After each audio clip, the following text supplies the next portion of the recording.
Less than 1 week from today, the Saints are going to have a new player. At this time next week, we're going to be talking about the guy they selected, and we'll probably all be arguing about whether that guy's a franchise player or just another player. But the story will start to be told next Thursday, and that means that draft season's actually here. Like, it's here, it's on its way, it's moving, it's cooking, and it's rolling.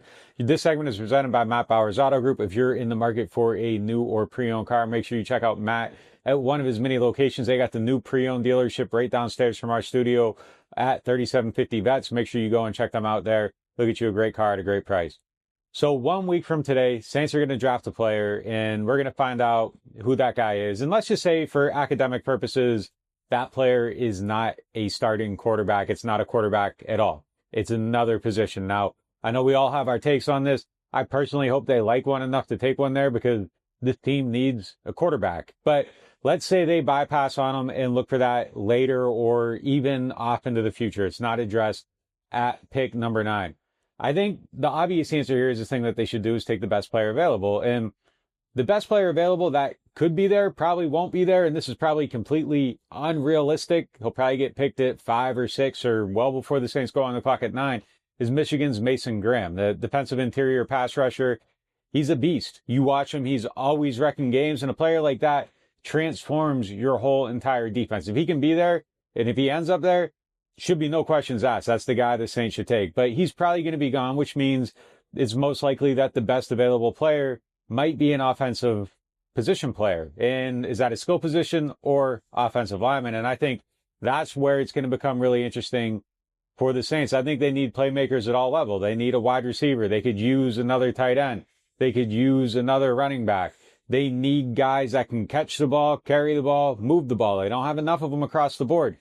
But they also do sort of have a need on the offensive line. Maybe not right now, but a year from now. This is Trevor Penning's last year of his contract, and taking another tackle is something that would make sense. And I know everybody's going to hate that, and I kind of hate it too, because so many resources have been spent on the offensive line over the last several years. They've drafted guys high almost every single year. They've traded up for guys. And yet here we sit talking about the Saints having a need at a position where they've drafted 2 guys very, very recently in Trevor Penning and Pali Puaga. Now, if they go and take a tackle at 9, it would make sense. Like, what you've done before doesn't really matter right now. There is a pressing need now and maybe into the future. And we've heard Kellen Moore talk about his want to build up the trenches over and over and over. So I think his philosophy is to get that right. You could take the guy there, you'd put him there, maybe kick Penning inside for a year, see if it works. If it does, great. If it doesn't, okay, so what? Move on. And then you possibly have your bookend offensive tackles that can be your franchise cornerstones for years to come. It's a pick you'd hate on Thursday night. It's something that I don't think a lot of people would be excited about, but it might be the thing that leads to the best quality football in the future. Now, the flip side of that is, do you take Ty Warren? If Ashton Genty's there, do you take Ashton Genty?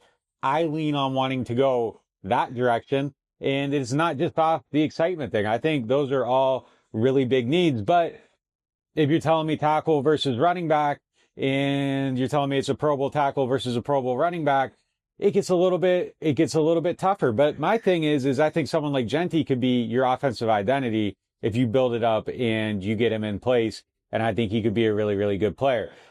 Ty Warren, tight end is a position that I think nobody talks about enough. If you get a really good tight end, I think it's transformational to how your offense operates. And it seems to be the biggest cheat code in the NFL. Every team that has a great tight end seems to have a great offense. And I think he's one of those guys that could be that type of player. So if it comes down to it, and the pass rushers are gone, I think that's going to be the decision that the Saints face at 9, is whether they go tackle or they go skill position player or running back.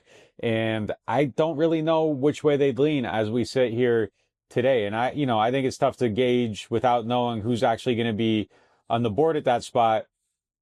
There's one way that you go that I think people are happy on Thursday night. There's another way you go that I think people are frustrated. But if you make the right pick, it all leads to the same place. And that is ultimately, eventually, hopefully, success. But at some point, you still got to find that quarterback. You got to have that guy to keep it going, to get it started. And right now, that's the biggest question facing the team. And I don't think we're going to have the answer for that after pick 9 on Thursday night.